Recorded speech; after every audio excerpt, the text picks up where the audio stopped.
Accrediting Excellence, the international authority for professional coaching and mentoring, proudly presents Both Sides of the Coin.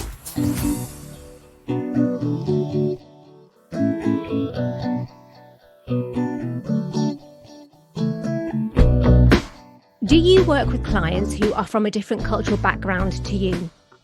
What levels of cultural intelligence do you have, and how does that impact positively or negatively on your coaching?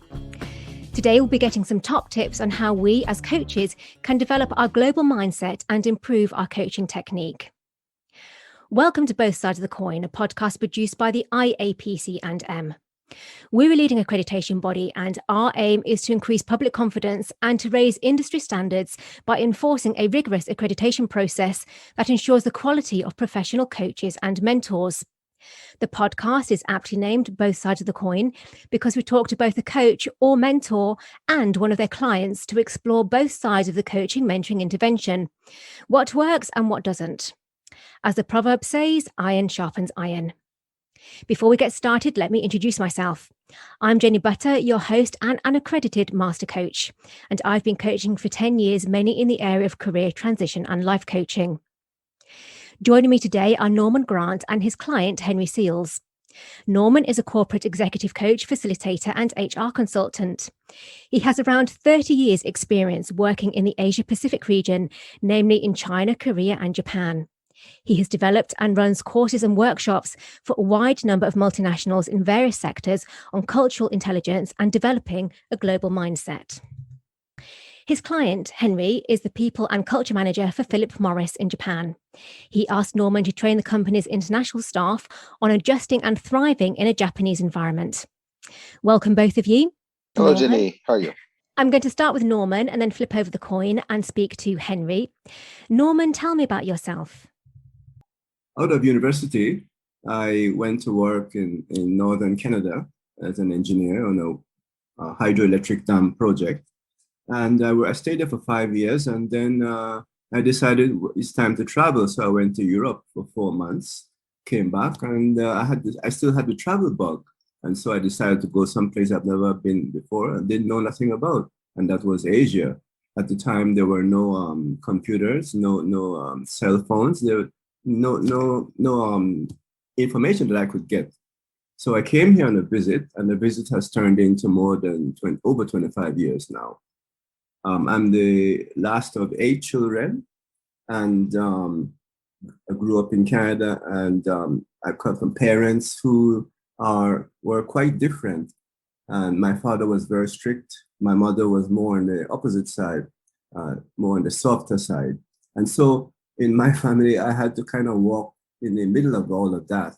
And so I grew up with a mindset that kind of stayed in the middle, which, I didn't really showed my inner self all that much. Until I came to Asia, I've learned so much.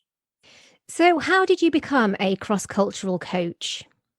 When I first came to Japan, I couldn't practice engineering, so I joined a company here, a global truck making company, and I stayed with them for 15 years. And while there, I was part of the mobility program to prepare personnel to go abroad, because at the time the company was expanding abroad. So I learned a lot.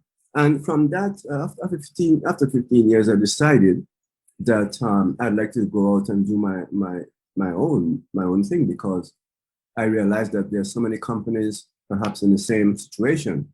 And so I became a freelance coach.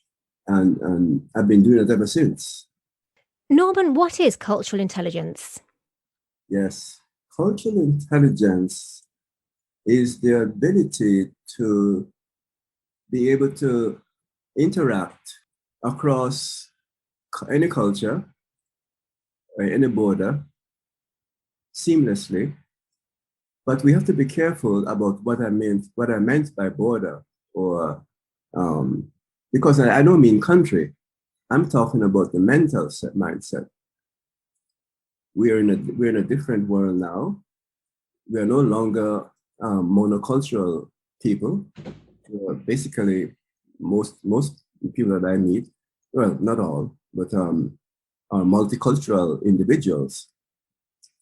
And so when I talk about borders, I don't mean crossing country borders. I mean crossing mental mindsets, which could be in your own country of monocultural. I'm in Japan, and Japan is a culturally homogeneous country, but inside each Japanese person is different. So, as coaches, trainers, and mentors, how aware should we be of the cultural background of the person that we're coaching? I think in the past there was a tendency to just dive into the issues that the other person that we are coaching may have without quite understanding where they're coming from totally. And I think that one of the first things that coaches need to do is to understand what influenced that person, why they are the way they are. I think if we get a better understanding of that, it gives us a better opportunity to help them to go forward. And I think that element has to be introduced into coaching. So, please, could you give me a tangible example of that? As a British coach, your experiences in Japan, what should I be aware of if I was working with somebody from your region? Coaching someone in Japan, first of all, Japanese are not always forthcoming in talking about themselves. And how do you get that? How do you get behind that? How do you get them to speak? You have to build up a certain amount of trust, and one-on-one would work the best. And it would take a longer time. It wouldn't be done in one session that, we just met now and then we just go into coaching. It wouldn't work that way. That's really interesting. And so you've developed and run a course called Developing Cultural Intelligence and a Global Mindset. As coaches, what will we learn which will help us improve how we work with clients from a different background to us? The first thing we look at is why we are the way we are, individually, that is. We need to understand who we are before we can venture out and understand others. And then we touch on topics such as diversity and inclusion. Why is it that companies want diversity? And I have to really stress the point that it's not diversity in people coming from different countries. It's a diversity of thought. That's what companies want, because they want a wide range of ideas and so on to move ahead. In this course, we look at what the famous pioneers such as Edward Hall and Geert Hosfide have done. They have done tremendous work. We also, in this course, we also make students aware that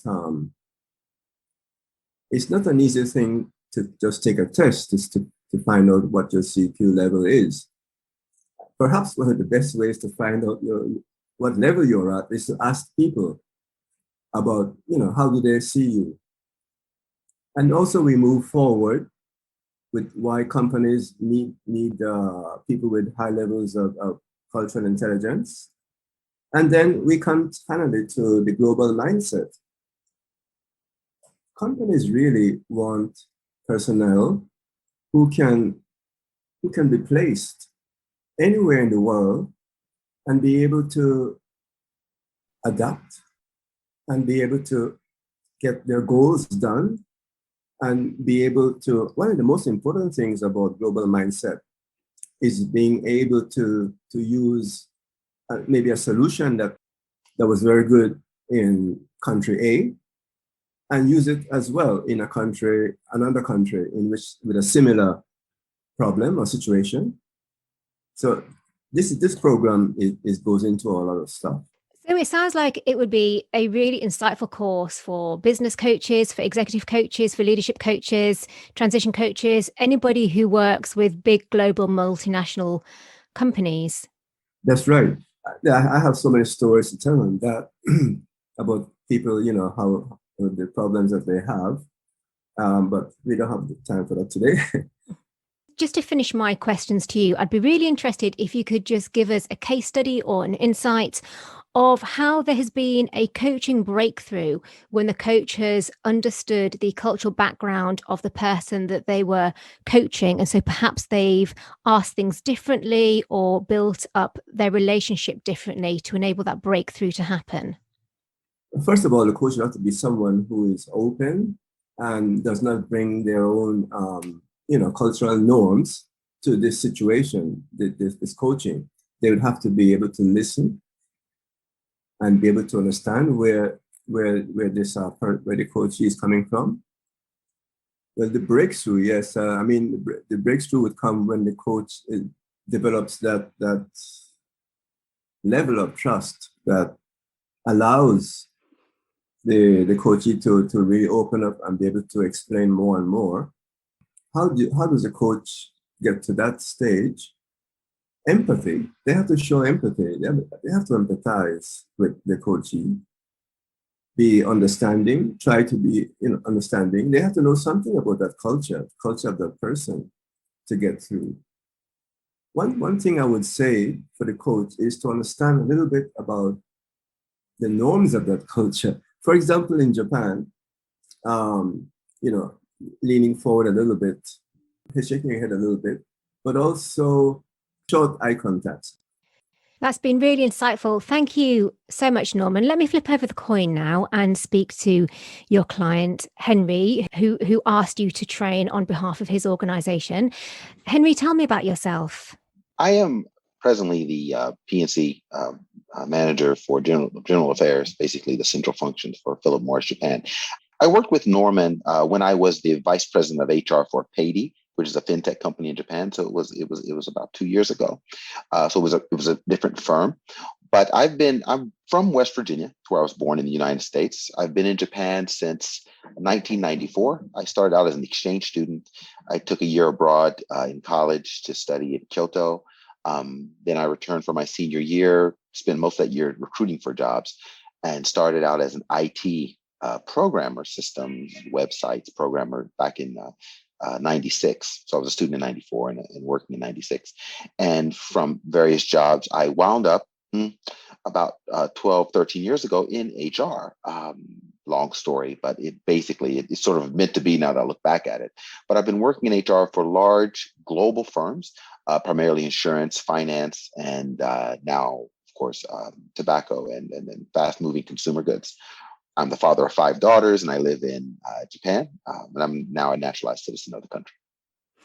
And why did you want to work with Norman?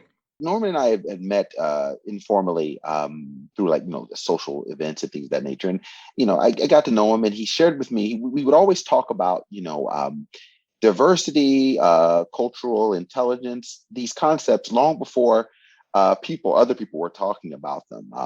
He would share with me his programs. He would share with me, we were just talking about our work, because I was started working in HR at the time. And he was talking about, the various trainings he's done for companies. This was just informal. He wasn't doing a pitch or anything. But, Norm was very busy. But I found myself about 3 years ago working for a company that had a large foreign workforce. And this foreign workforce, a lot of programmers, engineers had just arrived in Japan. And they were frustrated, let's say, with their Japanese colleagues, life in Japan. And I would hear a lot of these grumblings, just talking to the employees at the water fountain. And I thought to myself, I think Norman's program on helping them understand, change their mindset from looking at everything as Japan is so difficult or Japan is different to Japan, to see the opportunities of life working not only in Japan, but dealing with people from other cultures. And I also thought that it might be useful also to the Japanese employees who are also engaging these foreign employees. So, having a diverse workforce in that sort of storming, is a joke, in the storming phase, we need a Norman phase, right? And that's Norman. So I thought Norman could come in and provide some training to our employees to help them strengthen their cultural awareness and cultural intelligence. What do you think has been the most important thing that you've personally learned through Norman's coaching and training program? I guess in short, I've learned that change, or that if you have the proper mindset, change and difference aren't things to be afraid of, right? Awareness, self-awareness, sort of helps you understand that um, uh, change isn't something to be scared of. Change is an opportunity. I think Norman mentioned when he explained that the first step in any of his programs is to understand where we come from. So I think it gives people the awareness of, wait a second, I'm just not a product of just being born and I am who I am. There's experiences, there's cultural programming, there's socialization that makes you who you are. And if you were born in a different country, a different culture, you'd be a different person. So rather than looking at someone as different, looking at them as a mixture of different cultural and social norms that, if you learn, gives you not only knowledge, but the ability to connect and the ability to be successful in your career. I think that focus on self, to realize that you as well are the product of change, really, I think gave our employees the insight to help them be more appreciative and more welcoming of change from the outside. From your own personal perspective, what do you now do differently when approaching a business problem or a meeting with a new person, and you have that self-awareness and the awareness of the culture that you are living within, or the cultural background of the person that you're meeting or dealing with? Yes. So I think what I've done differently is to, when I'm sitting with someone, whether let's just use the example, someone from a different culture, someone who's Japanese, my mindset goes into, this person is right? This person, in their mind, where they came from, what they do for a living, their belief systems are all right.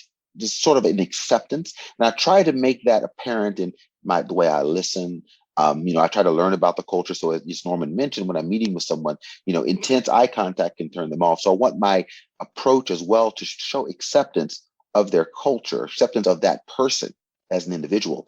And I think it puts them at ease. It makes them feel like they're not being interviewed, that they're having, that it's a safe space. And so the approach is, when I meet anyone, I say, this person is normal, right? If only to themselves. And I have to approach them with that respect, that what you believe and feel is right. And start off with that. And I think that helps me become a better leader, a better manager, and just a better person. Something for us all to bear in mind as well. What has the feedback been amongst your staff that have attended this cultural intelligence course? After the program was held, there's different types of employees who are taking the program. Some are very vocal about their challenges they're facing, some not as vocal. And we did a survey, and the NPS, it was very high. The NPS was probably around 60 or 70, if not higher than that. The feedback we got was they wanted more time with Norman. Right. They really felt they were making breakthroughs, not only in understanding Japanese culture, but themselves. They felt like they were being given a toolkit.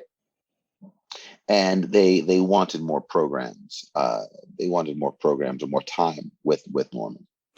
What feedback have you got for other coaches that work in a similar niche to Norman that they can do to improve their coaching or the training that they provide based on your experience? Based on my experience with the executives that I've worked with who have received coaching, most of these men and women are very driven.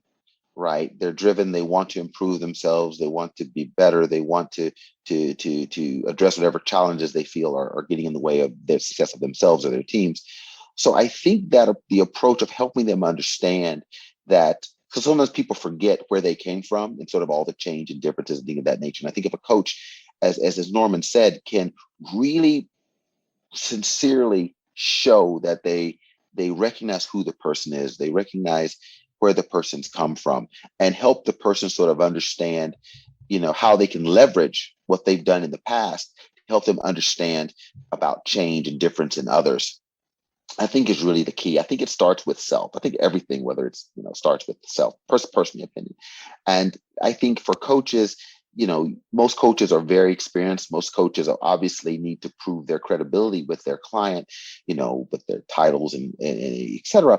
However, I think one of the most effective tools coaches have is that ability to connect and ability to make someone feel comfortable and feel recognized. And I think doing that, especially with the challenges of culture in the way, doing that well, I think makes an impression, if unconsciously, on the coachee. Thank you so much. What a great discussion. Thank you so much, Norman and Henry. Norman's next cultural intelligence training course starts on July the 20th. It lasts for 10 hours and it takes place over the course of 4 evenings via Zoom. For more information, you can contact Norman directly via LinkedIn by searching for Norman Grant and sending him a connection request. We're confident that anyone who attains an international authority for professional coaching and mentoring accreditation will be among the very best that the profession has to offer. So if you're someone who's interested in having some coaching and mentoring and want to find an accredited coach, mentor or training provider, or if you're a professional who's interested in becoming accredited, then please go to our website, coach-accreditation.services. And finally, if there's a topic that you would like me to cover on future episodes of Both Sides of the Coin, then I would love to hear from you. My email, jenny.podcast@coach-accreditation.services. Bye for now.